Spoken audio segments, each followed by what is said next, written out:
Hello friends and welcome to the Hindu editorial analysis for 16th of August 2023। तो शुरू करते हैं आज का एडिटोरियल एनालिसिस।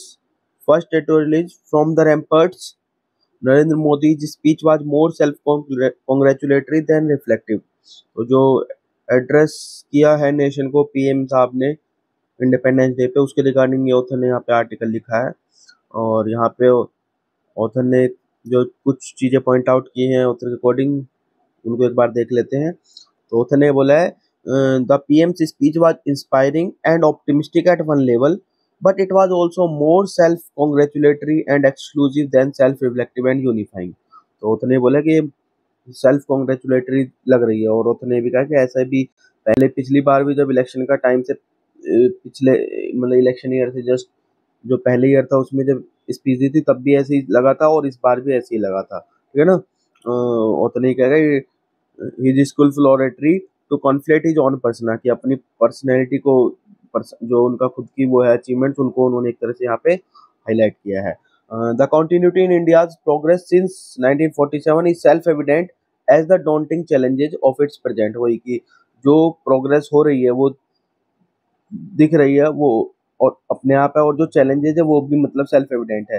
डिनाइंग और overlooking either is not a great strategy for progress. और एक को डिनाई करना, जो चैलेंजेस उनको डिनाई कर देना या ओवरलुक कर देना किसी दूसरे को, ठीक है ना, वो कोई ग्रेट स्ट्रेटेजी नहीं है, ऐसा ऑथर ने बोला है, ठीक है ना। वहीं ऑथर ने भी बोला है कि पीएम साहब ने ये तो कहा कि पीस एंड नॉर्मलसी जो है वो रिटर्न करेंगी स्ट्राइप्ड और मणिपुर में, लेकिन वहीं जो स्टेट अकाउंटेबिलिटी की बात है उसको जो है उसके बारे में कोई मेंशन नहीं किया गया है। दूसरा ऑथर ने यहाँ पे साइट किया जो एग्जाम्पल वो एक है कि करप्शन को खत्म करने की बात जरूर करी जा रही है, लेकिन ये जो क्लेम है कहीं भी ना कहीं वीक दिखता है, क्योंकि जो सेंट्रल इन्वेस्टिगेटिंग एजेंसीज हैं वो उनकी जो अप्रोच है वो सेलेक्टिव नजर आती है, ठीक है ना। तो वही है। फाइनली ऑथर ने बोला है कि he has reinforced the faith of his faithful and skepticism of his skeptics, कि जिनको उनमें फेथ है उनकी फेथ को तो बढ़ावा देते हुए दिखा है, लेकिन जिनको जो सेप्टिक्स है उनका सेप्टिसिज्म और बढ़ता हुआ नजर आया है, ठीक है। Next is a surge foretold inflation could undermine broader consumption and economic growth. जो रिटेल इन्फ्लेशन एक्सेलरेट हो रही है और 15 मंथ के हाई पे पहुंच गई है, उसके रिगार्डिंग ये है एनएसओ का भी जो रिसेंट डाटा आया था। और इस जो ये इन्फ्लेशन जो इतनी हाई हुई है उसका जो प्राइमरी कारण रहा है that is the food price component में जो राइज है इन्फ्लेशन में, वो है मेनली जो कंज्यूमर फूड प्राइस इंडेक्स है बेस्ड इन्फ्लेशन है, that has accelerated by mind numbing 696 basis point to 11.51% from June 4.55%। तो जो मेजर शेयर है कंज्यूमर फूड प्राइस इंडेक्स वाला वो पार्ट एक्चुअली में ज़्यादा बढ़ा, जिसकी वजह से ओवरऑल जो इन्फ्लेशन है उसमें भी राइज देखने को मिला है, ठीक है ना। 5 other broad groups on CPI all recorded sequential price increase, signaling inflation is now more widely spread across the goods and services consumed on the economy than even the preceding month। वही है कि हालांकि जो बाकी groups हैं उनमें भी देखने को मिला है राइज जो है, जिसकी वजह से ओवरऑल जो सीपीआई है वो बढ़ गया है। और सबसे ज्यादा इस पे जो इम्पैक्ट है वो रहा है फूड एंड बेवरेज वाला जो पार्ट है उसका, ठीक है। This is it. आगे देखते हैं। लीड आर्टिकल है आज का, consumption based poverty estimates have relevance. तो basically multi dimensional poverty index का जो डाटा अभी नीति आयोग ने रिसेंट रिपोर्ट जो सबमिट की थी उसको, और जो global multi dimensional poverty index report आई थी 2023 की, जो कि यूएनडीपी और OPHI Oxford poverty and human development initiative जो है प्रेजेंट करते हैं, उसके रिगार्डिंग ये बताया है, ठीक है ना, कि incident of multi dimensional poverty दोनों में ही जो है वो डिक्लाइन होते हुए दिखाई देते हैं। तो सबसे पहले तो ऑथर ने बोला है, ठीक है ना, इश्यूज और कंपैरिजन जो रिजल्ट्स का उसको ऑथर ने यहाँ पे किया है। और ऑथर फाइन अल्टीमेटली ये कहना चाहता है कि जो नॉन इनकम डायमेंशंस हैं, ठीक है ना, पॉवर्टी के, possibly stems from a view that in terms of the capabilities approach to the concept and measurement of poverty, some of these capabilities may not be tightly linked to the privately purchased consumption basket in terms of which the poverty lines are currently drawn। जो currently आप income based सिर्फ poverty आपने कर रखा है, ठीक है ना, उस पे मत रहिए। ऑथर ये कह रहा है कि पॉवर्टी बेस्ड ऑन इनकम और consumption is different from deprivation based on education और हेल्थ। दोनों में अंतर है। जो आप पॉवर्टी बेस्ड जो इनकम या कंजम्पशन पे बेस्ड पॉवर्टी है वो, और जो डेप्रीवेशन पे बेस्ड है, डेप्रीवेशन किसके, बेसिकली एजुकेशन और हेल्थ के, वो दोनों ही डिफरेंट डिफरेंट है, ठीक है ना। यहाँ पे ऑथर ने एक एक्सपर्ट ग्रुप को भी पॉइंट आउट किया है, which has been appointed to review the methodology for measuring poverty. ये 2014 में जो था, तो उसने ये बोला था, there are reservations on using multiple indicators as these multi-dimensional indicators measures raise several issues regarding their measurability, aggregation across indicators, and crucially of databases that provide the accurate information at reasonably short intervals। तो ये सारे जो issues थे ये यहाँ पे site हुए थे, ठीक है ना। उनकी मेजरेबिलिटी के रिगार्डिंग इशू हुए थे। जो एग्रीगेशन करते हैं इंडिकेटर्स का, कि आपने बहुत सारे इंडिकेटर्स के उनको एग्रीगेट करके एक इकट्ठा जो आपने एमपीआई यानी कि मल्टी एमपीआई इंडिकेटर जो है वो आपने रिलीज कर दिया वो, और जो डेटाबेस जो प्रोवाइड करता है इंफॉर्मेशन, ठीक है ना, ड्यूरिंग शॉर्ट इंटरवल्स, वो कहीं ना कहीं उन पे इश्यूज थे। दूसरी प्रॉब्लम जो होते हैं यहाँ पे बताया, दैट इज एग्रीगेशन, वही एग्रीगेट जो कर रहे हैं, डाटा को एग्रीगेट कर रहे हैं। पहला तो वो है ही कि आप मेजरेबिलिटी उनकी है कि नहीं है, दूसरा एग्रीगेशन है। फिर ऑथर ने फाइनली ये भी कहा कि we are not against multi dimensional poverty और डेप्रीवेशन, की जो मल्टी डायमेंशनल पॉवर्टी की बात करें उसके अगेंस्ट नहीं है एक्चुअल में, या जो डेप्रीवेशन जो हेल्थ एजुकेशन और इन सब की है उसकी भी बात नहीं है। बात एक्चुअली ये है कि converting all of them into an index poses several problems. इन सबको एक इंडिकेटर में जो आपने मर्ज कर दिया है, एग्रीगेट कर दिया है, वो एक्चुअली जो है उसकी वजह से जो प्रॉब्लम्स है वो आ रही है, ठीक है ना। यहाँ पे कुछ सोशियोलॉजिस्ट को भी ऑथर ने कोट किया जिन्होंने मल्टी डायमेंशनल इंडेक्स की बात की थी, लेकिन उन्होंने भी कुछ ना कुछ वार्निंग्स के साथ उन चीजों को बताया था कि किन चीजों का ध्यान रखना है, ठीक है ना। ऑथर ने ये भी कहा कि defining poverty in terms of income और in the absence of such data in terms of expenditure seems most appropriate, and its is this method which is followed in most country. जो consumer based जो method है, consumer expenditure basically method है, उस पर author ने यहाँ पे जोर दिया है। और ऑथर ने भी कहा कि हमारे पास कोई डाटा नहीं है actually after 2011-12 to make a comparison with trends in the multi-dimensional poverty index। Consumer based जो एक्सपेंडिचर होता है वो उसका कोई डाटा ही नहीं है, क्योंकि जो 2017-18 में जो ये कंजम्पशन एक्सपेंडिचर सर्वे किया गया था उसको तो रिलीज ही नहीं किया ऑफिशियली, ठीक है ना। और उसकी एब्सेंस में हम या तो जो अदर मेथड्स है इनडायरेक्ट, जैसे कि जो सीएमआई प्रोवाइड करता है या पीएलएसएफएस का जो डाटा है उनको हम रिलाई करते हैं, या फिर जो हमारे पास लास्ट जो डाटा अवेलेबल है कंज्यूमर एक्सपेंडिचर का वो 2011-12 का है उस पर, ठीक है ना। चेंज की भी बात की होते हैं कि सर्वेज में जो है चेंज की जरूरत है। तो एक इंपॉर्टेंट इशू जो है वो ये है कि differences in the aggregate consumption estimates between एनएएस national account statistics and national sample survey data, उन दोनों में जो डिफरेंस जो है एग्रीगेट कंजम्पशन में देखने वाले वो कहीं ना कहीं इशू है। और इससे ज्यादा इंपॉर्टेंट बात यह है कि सिर्फ ये नहीं कि उनमें जो डिफरेंस है वो है, डिफरेंस तो हम हर कंट्री में है इन दोनों डाटा के बीच में, लेकिन जो यहाँ पे जो बात ये है कि ये है कि इन दोनों के बीच जो डिफरेंस है वो वाइडन होता जा रहा है ओवर टाइम, ठीक है ना। अगर हम बात करें तो 1970 में ये केवल 10% था, और अगर वहीं 2011-12 की बात करें तो ये 53.1% तक बढ़ गया, जो डिफरेंस इन दोनों में देखने को मिल रहा है। तो ये जो डिफरेंस वाइडन हो रहा है ये कहीं ना कहीं ऑथर ने बोला है कि कंसर्न का वो है इशू, ठीक है ना। Next is understanding the dance steps of numbers. वही बात है यहाँ पे भी डाटा की बात की गई है कि जो स्टैटिस्टिकल डाटा है उसको बेसिकली कैसे यूज किया जाता है।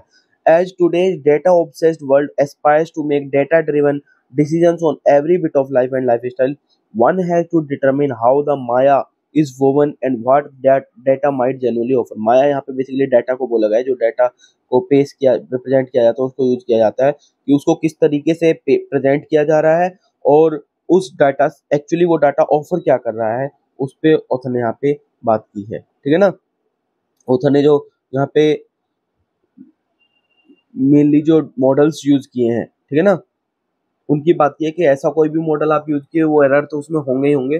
Depending on the models and associated margin of error all findings could be correct even if they are contradictory in nature. क्योंकि आपने कौन सी मेथोडोलॉजी यूज की है और उससे रिलेटेड जो मार्जिन है, एरर्स के मार्जिन है, वो सारे, कई बार ऐसा होता है कि आपने दो अलग अलग मेथड यूज किया, उनसे बिल्कुल कॉन्ट्राडिक्टरी डाटा जो है आपके सामने आया है, इवन वो डाटा सेम ही उस पर यूज किया गया है।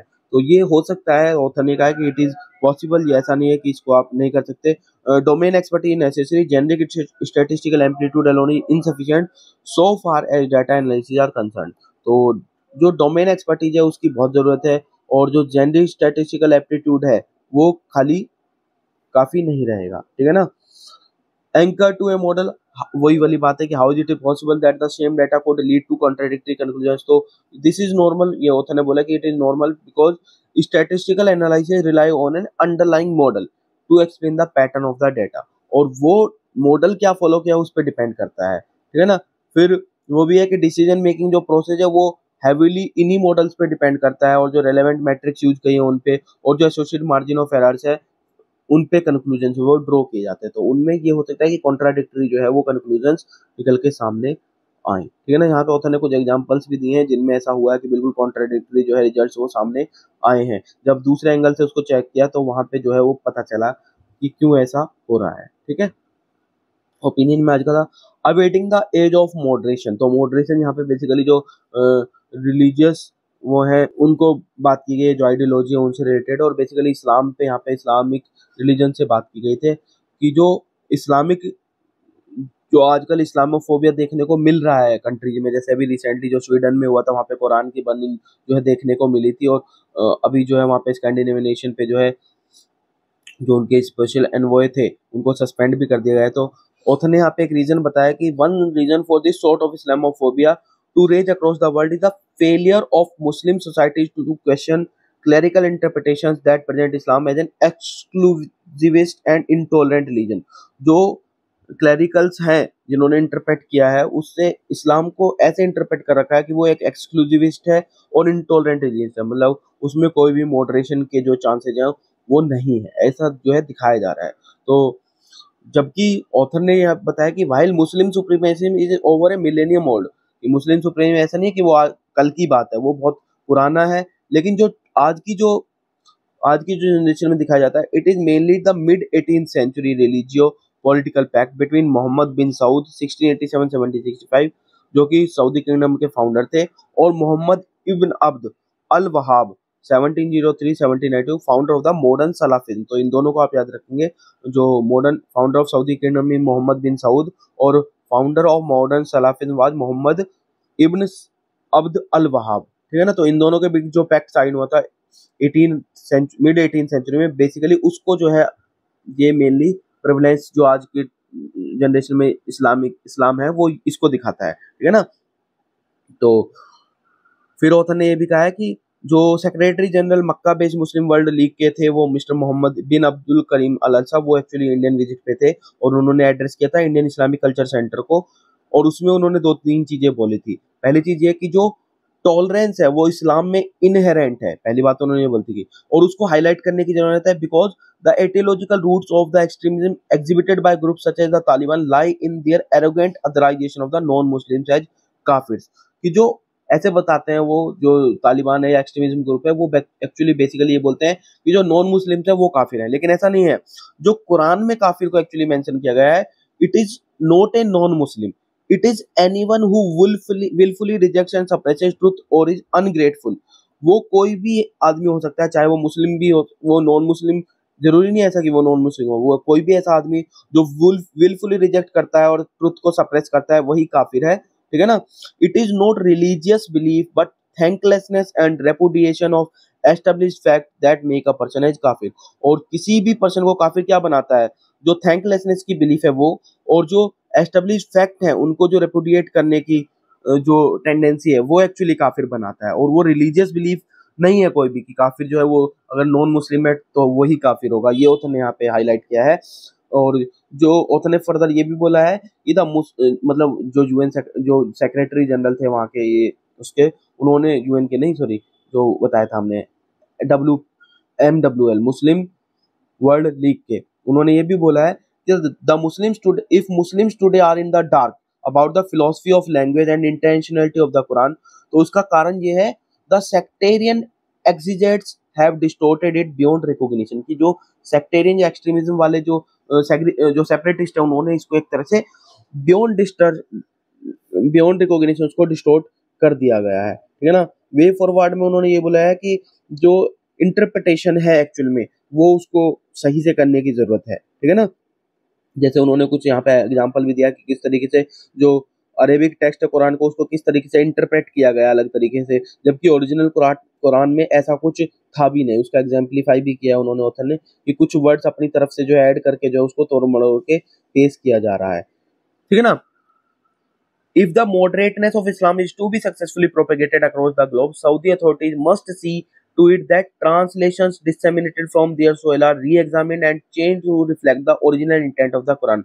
अगर चाहते हैं कि मॉडरेटनेस आए इस्लाम में, तो ये जरूरी होगा कि जो सऊदी अथॉरिटीज है उनको इंश्योर करना पड़ेगा कि जो ट्रांसलेशन हुई हैं उनकी सोयल से जो डिसेमिनेट हुए बेसिकली जो कुरान के वर्जन से वहां से हुए ओरिजिनल वर्जन को एक्चुअली पेश किया जाए और उनको जो है रिफ्लेक्ट किया जाए, ताकि जो रीएस्टेब्लिश हो सके जो एक्चुअल में ओरिजिनल कुरान के वर्जन्स थे, ठीक है ना। और जो डिस्टोर्शन हुआ है उसको उसको कंट्रोल किया जाए, उसको रोका जाए, ठीक है ना।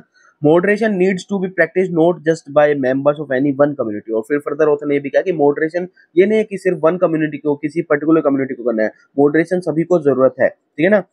Self restraint and moderateness are mechanism of sociological transmutation. और सोशियोलॉजिकल ट्रांसम्यूटेशन के जो मैकेनिज्म है वो बेसिकली किससे आती है, सेल्फ रिस्ट्रेंट से आती है और मॉडरेटनेस से आती है। If we do not use them to convert hate into harmony, peace and progress would remain elusive. और अगर इन चीजों को यूज नहीं किया जाए, सेल्फ रिस्ट्रेंट को और मॉडरेटनेस को, ठीक है ना, as a mechanism of sociological transmutation, तो जो हेट को हार्मनी में हम बदलना चाहते हैं और पीस और प्रोग्रेस को जो हम लाना चाहते हैं वो अचीव नहीं हो पाएगी, ठीक है। द म्यांमार जनताज एम्प्टी जेस्चर्स, तो बेसिकली जो म्यांमार में जो अभी एमनेस्टी दी गई है political including the political leaders, उसके रिगार्डिंग ये है ऑथर ने यहाँ पे बताया है, ठीक है ना। लेकिन ऑथर ने यहाँ पे कुछ इश्यूज एक्चुअली साइट किए हैं। पहला तो ये कि it does not reveal the fragility of the military system and paranoia of the man in charge. ये कहीं ना कहीं जो मिलिट्री सिस्टम जो वहाँ पे फ्रेजाइल स्टेट में पहुंचेगा उसको ये जो है बता रहा है। Not only has it broken the faith of the Myanmar people, it constantly tests the patience of foreign governments, even those that offer some sympathy for its self-evidence। कि जो म्यांमारी जनता है उसकी खाली फेथ को नहीं अफेक्ट कर रहा है, ये ग्लोबल लेवल पे जो फॉरेन गवर्नमेंट जो उनको भी कहीं ना कहीं उनका भी इंटरेस्ट म्यांमार की तरफ से धीरे धीरे हट रहा है इन ये जो इवेंट्स हुए इनकी वजह से। ये एमनेस्टी नहीं, ये जो बार बार आप उनको जो इम्प्रिजन कर देते हैं या जो डेमोक्रेटिकली इलेक्टेड गवर्नमेंट है उसको वहां पे आप एस्टेब्लिश नहीं हो रहे दे रहे हैं, इलेक्शंस को आप डिले कर रहे हैं, इलेक्शन होने नहीं दे रहे, वो सारी चीजें, ठीक है ना। Still there is no obvious path to fuller inclusion in ASEAN while the generals unleash such violence against their own people.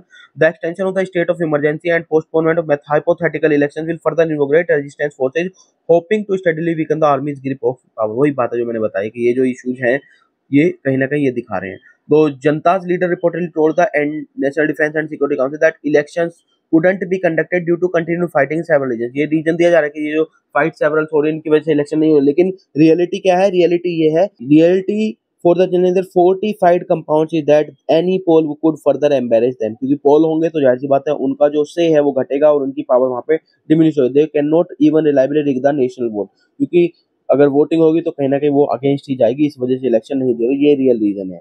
Y the Kaveri water sharing issue flaring up दोबारा से हो गया है। तो अगस्त 14 में Tamil Nadu government sued the Supreme Court intervention to make Karnataka immediately release 24,000 cusacks from its reservoirs and ensure the availability of a specified quantity of water at Bilingundu on the state border for the remainder of the month। तो basically issue इसलिए आया है क्योंकि दोनों ही state में जो है drought देखने को मिला है। तो जो तमिलनाडु गवर्नमेंट है उसने सुप्रीम कोर्ट का इंटरवेंशन मांगा कि जो कर्नाटक है वो रिलीज करे जो भी प्रॉमिस किया गया था water. Karnataka has contended that lower rainfall in the Kaveri catchment including Kerala has led to the poor inflow to this on its own reservoirs. वही है कि उन्होंने यहाँ पे रीजन दिया कि खुद उनके पास पानी नहीं है तो वो कहाँ से देंगे। एक बात समझ लेते हैं, जो 2018 के फरवरी में जो है सुप्रीम कोर्ट का जजमेंट आया था, जो कावेरी वाटर डिस्प्यूट का ट्रिब्यूनल बैठा था 2007 में, उसने अवार्ड किया था। और उसके बाद जो है कावेरी वाटर मैनेजमेंट अथॉरिटी बनाई गई थी और कावेरी वाटर रेगुलेशन कमेटी बनाई गई थी, ठीक है ना। 4 months later to ensure the implementation of the judgement, जो जजमेंट दिया गया था उसका इम्प्लीमेंटेशन करने के लिए, और उसने जो है वाटर दोनों स्टेट्स को अलग अलग अलोकेट किया गया था, ठीक है ना। वही है कि तमिलनाडु जो है वेट कर रहा है कि whether Karnataka will go at least by the decision of the authority. जो अथॉरिटी थी क्या उसके डिसीजन से कर्नाटक जाएगा या उसके अगेंस्ट जाएगा। तो बेसिकली अर्ज किया है कि भाई आप उसको वाटर जो है वो प्रोवाइड कीजिए। तो दिस इज इट, होप आपको वीडियो पसंद आया, चैनल को शेयर और सब्सक्राइब कीजिए। Thank you.